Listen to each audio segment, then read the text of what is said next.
¿Cómo dimensionamos la instalación? Esta ya es la parte técnica. Aquí se ve también otro ejemplo de cómo instalar placas en una terraza. En este caso van coplanares a la terraza. No se pincha la terraza, se ponen bloques y sobre esos bloques se monta la estructura. Y sobre la estructura se montan las placas. Este es el tipo de instalación que haríamos con nuestro cliente que tiene una terraza. La terraza no pinchamos en la terraza, subimos bloques, sobre esos bloques montamos estructura y sobre la estructura montamos placas. Estas van coplanares, las que están previstas para nuestro cliente, van inclinadas, 20 grados. No es una inclinación muy grande, pero le gana. Vale. Hemos dicho 2 kilovatios. Tenemos que esos 2 kilovatios montarlo con un inversor.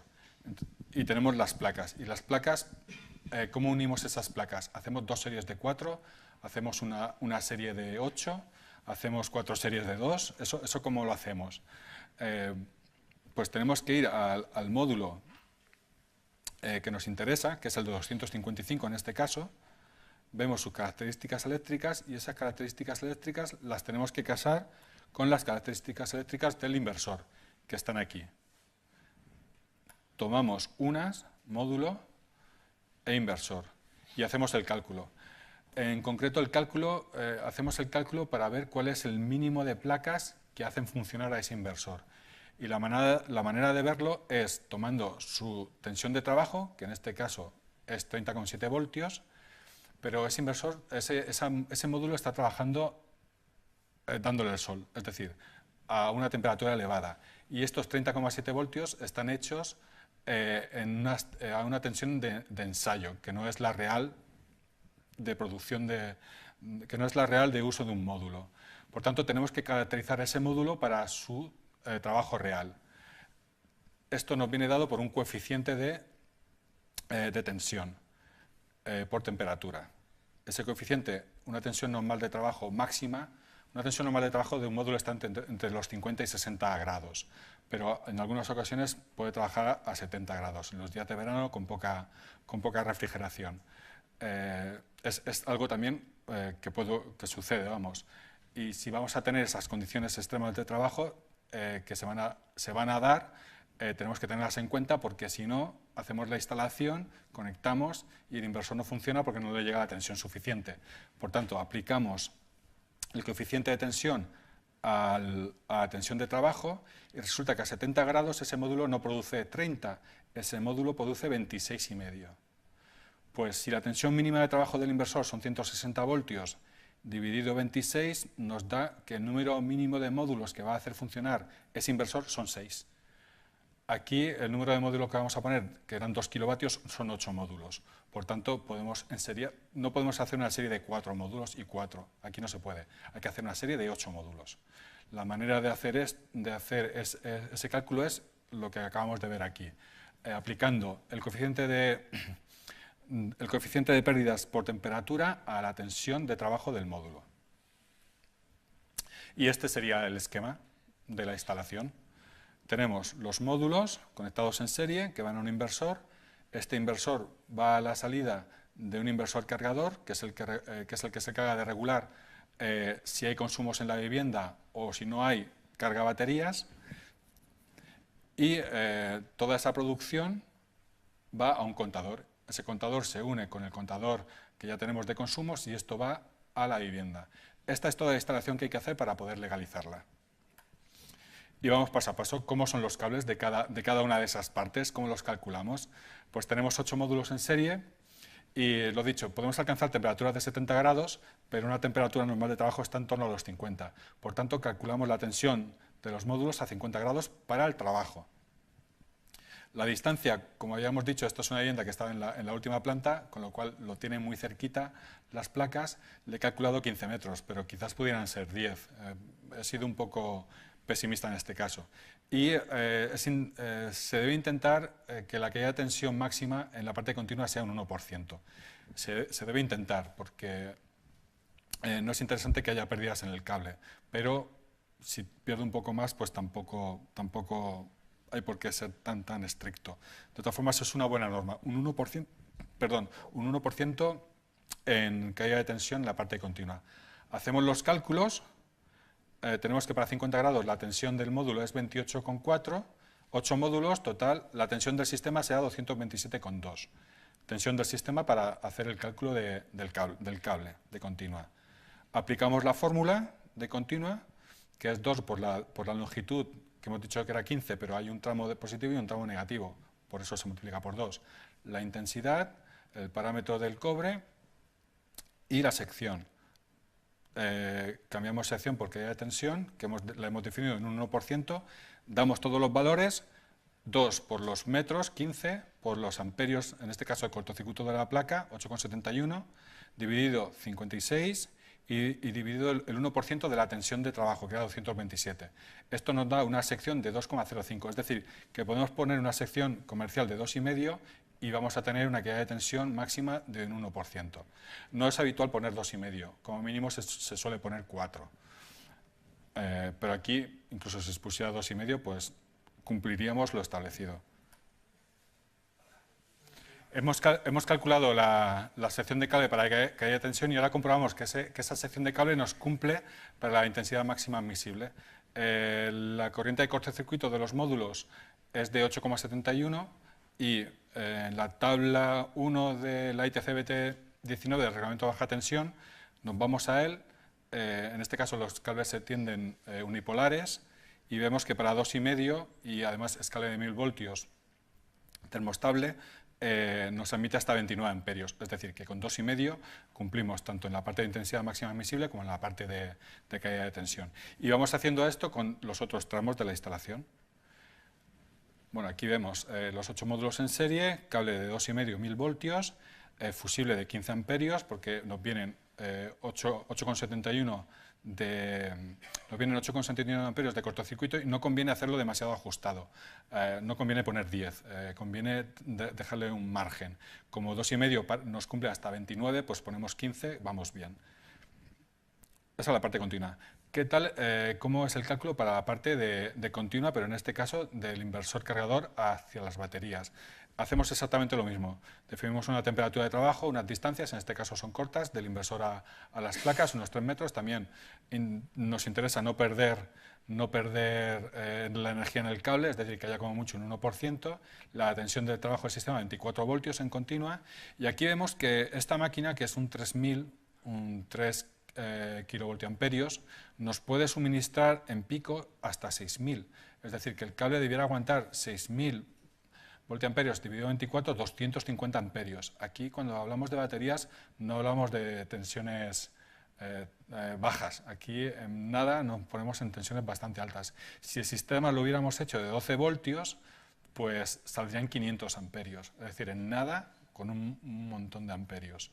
Esto hay que tenerlo en cuenta, sobre todo en la parte continua con baterías, las tensiones suelen ser muy bajitas y, por tanto, las corrientes muy altas.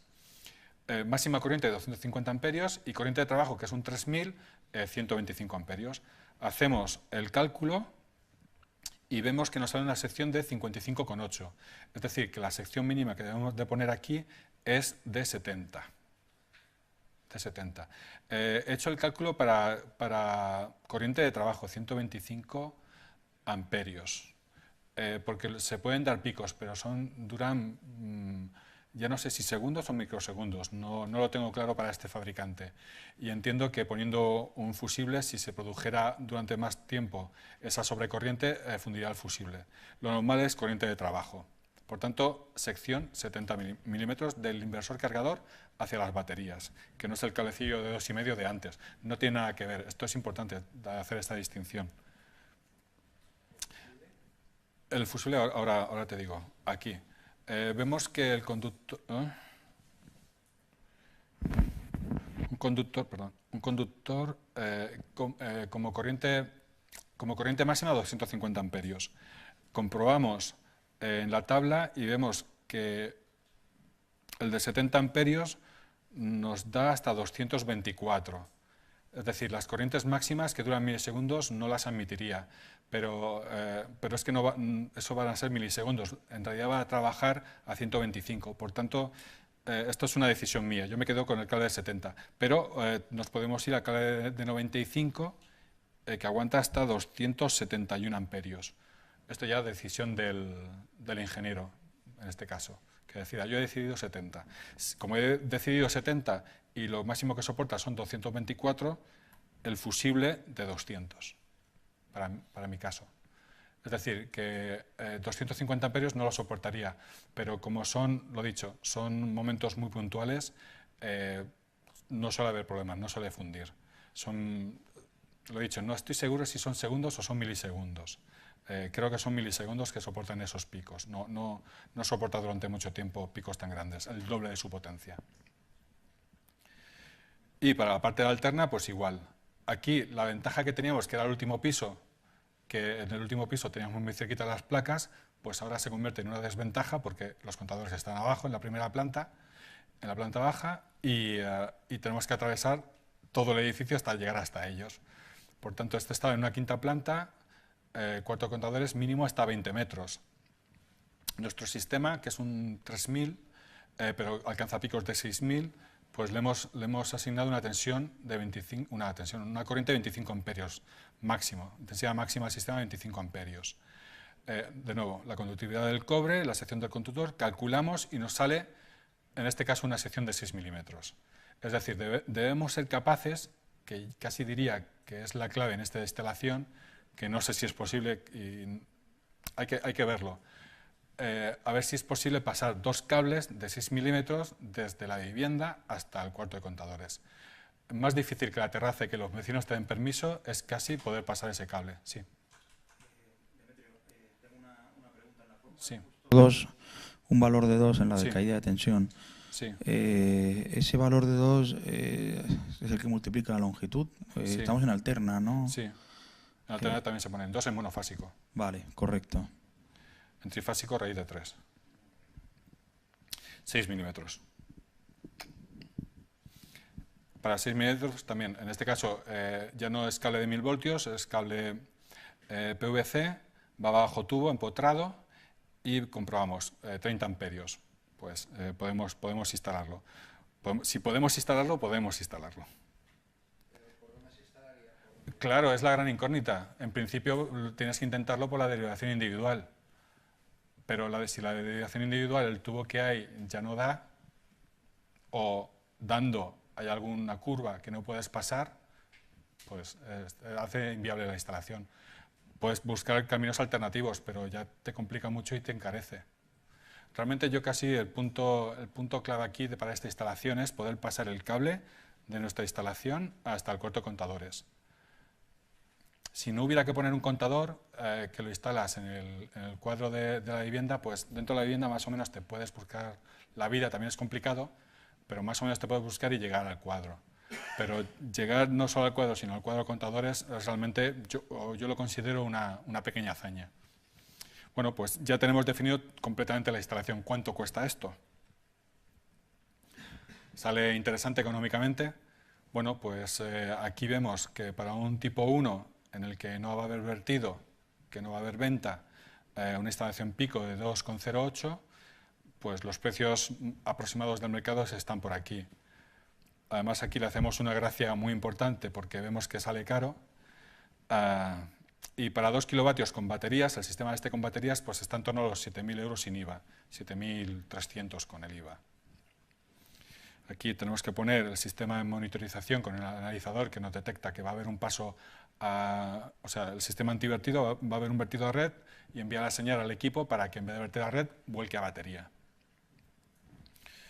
Bueno, pues con estos precios, y estos precios, importante, sin incluir las tasas administrativas que haya que pagar al ayuntamiento por hacer una obra, ni a industria por pedir el boletín, en este caso, por suerte, no se paga. Y en principio a Iberdrola, la distribuidora de la zona, tampoco habría que pagar porque es invertido. Bueno, pues suponiendo que este fuera el coste, ¿cuánto le cuesta a nuestro cliente la luz? Pues está ahora mismo unos precios de en torno a 10 céntimos, pero estos son precios muy puntuales porque el mercado está ahora mismo bastante barato. No sé cuál sería el precio adecuado para calcular. Le he puesto 0,13, que era el que había hasta hace poco, pero es que están bajando los precios. Quizás lo suyo hubiera sido poner 0,12, pero es que sabemos que va a subir, porque depende bastante del precio del petróleo, que está muy barato, y se sabe que va a subir. En principio no me parece, o me parece razonable indicar este precio. Y lo que sí que sabemos es que donde no nos casaban los consumos con la generación, al poner baterías nos casa. Ya todo lo que producimos nos lo quedamos. No es exacto, siempre habrá momentos, pero casi podemos estimar que es el 100% que aprovechamos. O sea, las baterías nos permiten llegar a un 100% de aprovechamiento. Lo he dicho, no creo que sea exactamente el 100%, pero sí muy elevado. Esto sin baterías ya hemos visto entre un 20 y un 40%, o sea, en torno a un 30%. Bueno, pues con el 100% de autoconsumo y este coste, hacemos trabajar a una tabla de amortización y nos vamos a 17 años. O sea, nos vamos más de lo que se podía haber calculado de 14.